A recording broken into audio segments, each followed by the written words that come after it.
The CEO of Cenovus Energy this morning made some comments, and investors have left Canada for more competitive jurisdictions. Carney and his ministers are in the hot seat. Welcome back to Moose and Loose. My name's David. Today we've got Melanie Joly getting asked about that Politico report that just came out the other day, talking about how the trade negotiations with America blew up back in October. We also have a reporter asking Carney to comment on the statement that the CEO of Cenovus Energy came out with, saying that Canada is not competitive with Carney's net zero agenda attached to it. His response says everything. Let's jump into this. Starting this episode off, we've got Maclean's magazine posting this: in an era when objective truth is a nice to have and the bar for politicians is in the depths of, it's helpful to have someone like Rosemary Barton in the mix. For more than 2 decades, Barton, currently the CBC chief's political correspondent, has chatted with, fact-checked, and occasionally merits it, borderline interrogated the country's most consequential public figures. Oh, please. I don't need to go on reading the rest of this interesting piece Maclean's magazine putting out. I bring this up because they talk about an era of objective truth. Well, what kind of objective truth do we have today when we can see federal program spending rises with each budget? We can see all the way back to 2022, they projected down here $450 billion. And then in reality, you can see every single one, budget 22, 23, 24,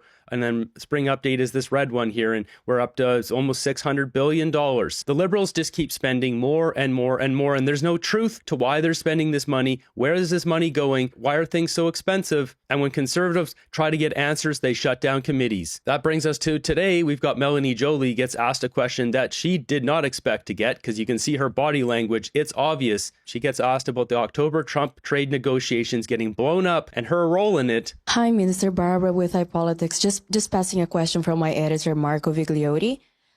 Were you told any time by the Americans or members of your own government that your efforts to penalize Stellantis for failing to honor its employment guarantees were undermining trade talks? I'm sorry, I can't hear you. Oh, is it? Oh, Can you just? Hello? Yeah, Sorry. without the microphone. There's echo and we don't hear well. Can you start again without the mic? So this goes on for a bit. She just says there's echo, tells her to not speak with the microphone. Efforts to penalize Stellantis for failing to honor its employment guarantees were undermining the trade talks with U.S. So before she speaks, you can see her eyebrow raise right there. That there. This notably caught her off guard. This whole drop of the face, this whole expression here, she's not expecting this question. First, no. And second, I must say, we will always fight for auto workers.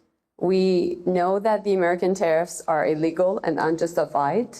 And my job and the job of the government is always to make sure that we have the utmost interests of Canadians in mind. And that's why we take our positions to make sure that we defend them. And what do you make of the fact that the Americans seem to be bringing up this complaint some 6 months after it happened? Is it a sign that they are trying to put perhaps some pressure on this government to come back to the table? Listen, You see that little hand swiping thing? It's arrogance. She doesn't like this. The Americans are calling her out. She's incompetent. She shouldn't be in the job. The Liberals keep her around. Nobody knows why. we will continue to deal with unpredictability coming from the White House. Not only we are, but the rest of the world also is.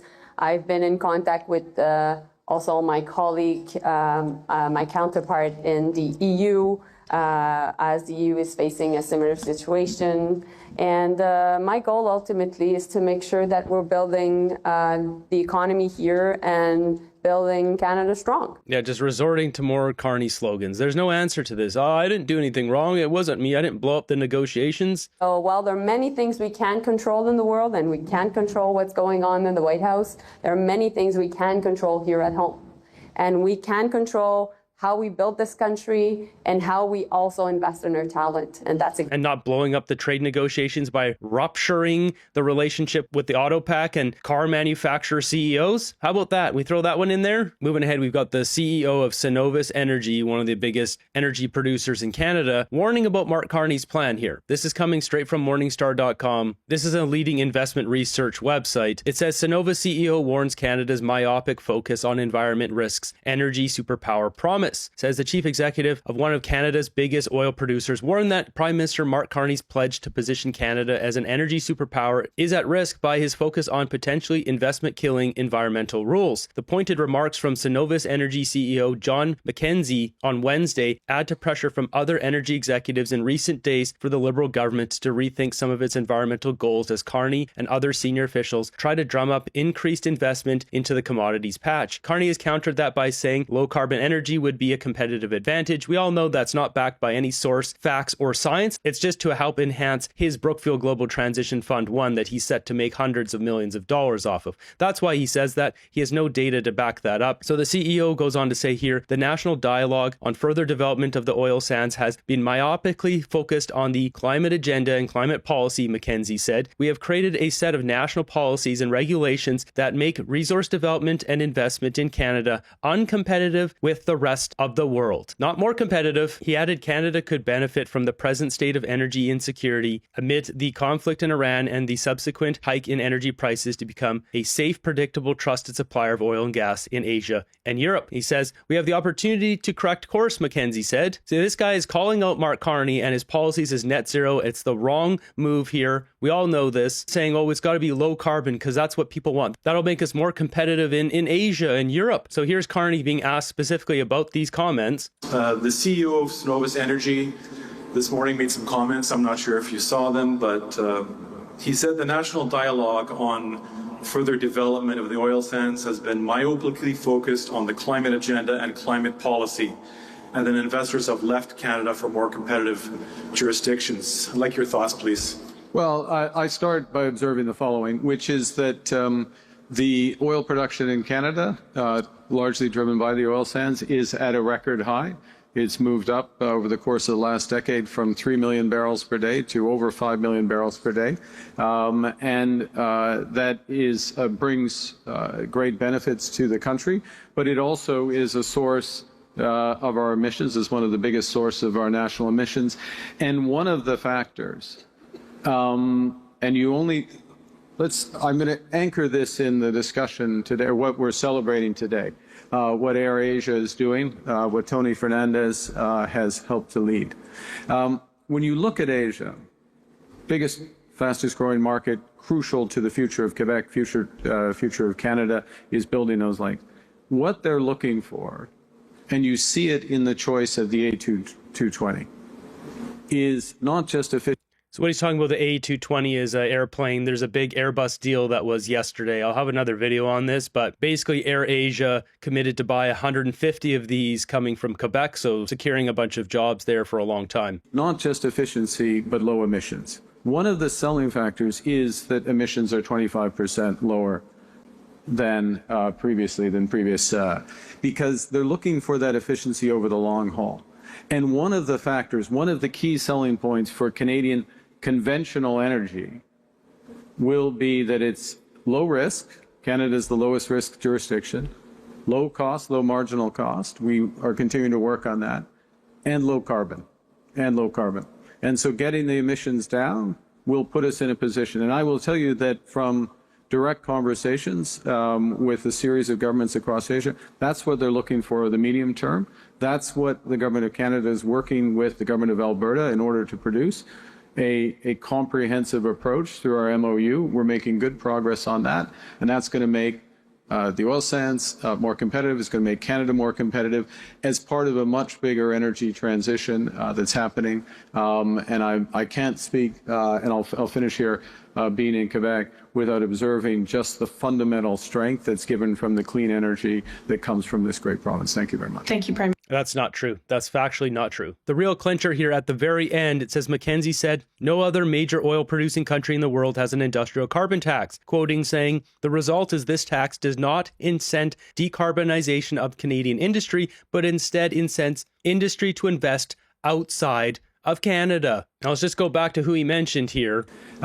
When you look at Asia, biggest, fastest growing market, crucial to the future of Quebec. Asia wants our low carbon energy. This is so important to them. They want low carbon, according to Mark Carney. Not just efficiency, but low emissions. One of the selling factors is that emissions are 25% lower. One of the selling factors, he says, If that were the case, then why would Cenovus, which we just heard from the CEO of Cenovus, be celebrating the 10th anniversary ceremony of Liwan 3-1 gas fields operation in Asia? Asia doesn't care about this. China setting up a new coal-fired power plant every week. All they care about is energy. They need to have more and more and more energy. China absorbs the most of this. Obviously, there's a bunch of other countries in there with lower populations. China buys up 90% of Iran's oil. Do you think they care about low carbon right now when they're in a situation where they might get their oil cut off because of America? They just want to buy anything. If we could open up the floodgates for China to buy our oil, that's a deal we should take. No strings attached. You can buy our oil. That's it. We should cut off China from buying anything in our country. We can't just go and buy up their mines and their infrastructure in their country. Why do we allow them to do that here? Meanwhile, we've got Melissa posting this right off of Bloomberg's website. Just 2 weeks ago, Taiwan overtakes Canada as world's 6th largest stock market. And now today, what do we have? South Korea surpasses Canada to become world's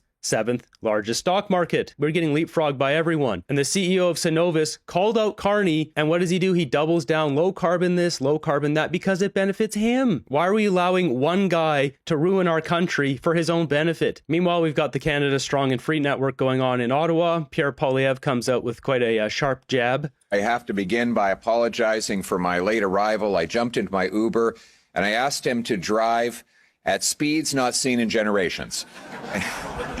He immediately hit the brakes. Yeah, that's good. That's legit funny. So cue the liberal outrage. He needs to make more jokes like this. Carney's ego and temper can't take it. That's the truth right there. Now let's jump back a few days ago in the House of Commons where Carney's over in Europe. Adam Chambers brings forward a question of if he's over there, then he should be getting an LNG deal. That's all Carney should be doing, is getting these major deals. And really, he needs to be doing it with America. But if he is over in Europe, is he striking a major deal on LNG? We all know that's not why he was there. Mr. Speaker, it's a new week in Ottawa, but the Prime Minister is on international travel back in Europe again.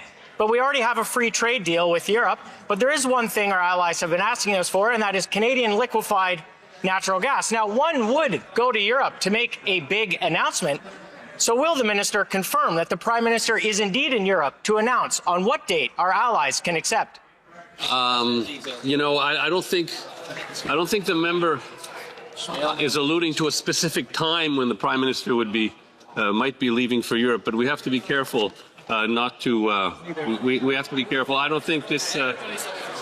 This is really trying to do indirectly what we're not supposed to do directly. But I'll see if anyone wants to take that question. Apparently not. The honourable member. The honourable second question. The honourable member for Simcoe North. Well, Mr. Speaker, what is the purpose of all the travel and the meetings and the MOUs if there's nothing tangible to show for it? The Europeans have repeatedly asked for Canadian liquefied natural gas. Now, they probably would like to invest in a port or a pipeline to get Canadian energy to Europe. We don't need speeches, we don't need MOUs, we don't need summits, and we don't need a government-run hedge fund. We need investable projects to get Canada's energy to the world. That's right. So will the minister announce on which date Canadian LNG will make it to the shores of Europe? You're here. Mr. Speaker, what I can tell the member opposite is we have European governments contracting with LNG facilities today to buy LNG from Canada. And we just saw Shell, a European company, invest $20 billion into Canada because they want to build more LNG here. So maybe they could read the papers. So while Energy Minister Tim Hodgson here is very arrogant in his response, while Shell did invest $22 billion in Canada's oil patch, as this article says on CBC. If you want to go on technicalities, yes, they invested $22 billion, but in reality, they bought ARC Resources Limited. Oil giant Shell has signed $22 billion deal to acquire ARC Resources. They bought a company in Canada. They're not investing extra money. They're just buying an existing company. This isn't further investment. Now, there might be further investment coming, but as of right now, they're just buying a company. It says after selling off a chunk of its Canadian assets nearly a decade ago, UK-based energy giant Shell is now expanding its operations in Alberta and British Columbia by acquiring Calgary-based ARC Resources for $22 billion. It is the the latest in series of deals in the Canadian oil patch in recent months, and more expected as companies search the globe for secure, low-cost, long-term sources of oil and natural gas, especially after disruptions caused by the U.S. war with Iran. You notice this article doesn't mention low carbon. There's no company looking for low-carbon oil. That is not something any of these oil companies care about. Despite Mark Carney saying that would make us competitive, that is not proven by press releases from governments around the world. It is not proven by anything. Mark Carney's claim is not backed by any sources whatsoever. Now, this clown show continues because they know full well that our LNG is going over to Asia, is not going to Europe, where, well, the Europeans are desperate for it. Mr. Speaker, behind all the talk, this Prime Minister is just another Liberal. He's more expensive, more anti-resource, more misleading. He is well aware that Canada already has free trade agreements with Europe. Those are all in place. What we need is for him and his government to just get out of the way and stop blocking our biggest export. He said we would build at speeds never seen before, but so far, our biggest exports under this government are speeches, handshakes, and photo ops. So does the Prime Minister know when the first shipment of Canadian LNG will arrive in Europe? As my colleague, the Minister of Energy and Natural Resources, just said, there is currently liquefied natural gas leaving Canada, hundreds of millions of dollars worth, that does what? Employs Canadians, that gives royalties to governments, that involves Indigenous participation. You hear his language here. There's no mention of it going to Europe because none of that is going to Europe. All of Canada's LNG is going over to Asia, despite the Europeans desperate for our LNG. You think the first thing Carney would have done is sign an agreement to have LNG being exported out of anywhere that would be able to be shipped over to Europe. And that goes with the hundreds and billions of dollars of other major projects currently being constructed in Canada. We're building big, we're building with Canadians, and we're going to build Canada strong, Mr. Speaker. There's a ton of LNG on the East Coast. That's the most logical place because that's the closest to Europe. This is what they should be doing. Mr. Speaker, let's deal in facts. Fact, the Prime Minister hasn't signed any new free trade deals. He signed empty, non-binding MOUs and burned taxpayer dollars to jet around the world for his chief export, hot air. Fact, Canadians need results, not illusions. They need tariffs dropped and the Prime Minister to keep his promise to protect Canadian jobs. Fact, Europeans have been pleading for a secure and stable source of energy. So while the Prime Minister is overseas, will he tell us when his new pipeline will deliver LNG to Europeans? Just the date. Well, the member may have missed the news last week, Mr. Speaker. Breaking. Where $4 billion of capital from Enbridge, including over 10% Indigenous participation, will go to put shovels in the ground this summer on what? A natural gas pipeline, Mr. Speaker, that goes to what? An LNG plant, Mr. Speaker, that goes to where? World markets, Mr. Speaker. Yeah, that's not going to Europe, once again. Creating jobs and wealth and opportunity for Canadians all over this country, Mr. Speaker.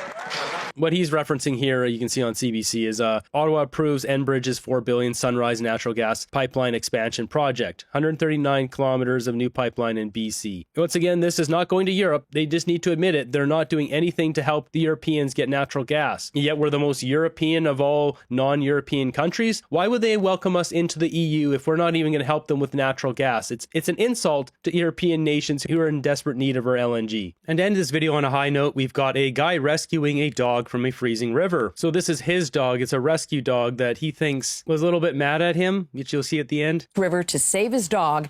The whole effort caught on camera. God, I can't move my arms, and I don't know what's going to happen. The scary part was like, all right, I have no energy. I can't grab him. I can't put him on my back. So I just decided to push him in front of me, and then I would doggy paddle as he would paddle, and then as he was starting to sink, I would just push up on his hind legs. And then we finally got to the pier. I was screaming for help. Someone helped get Benny up and then help me up.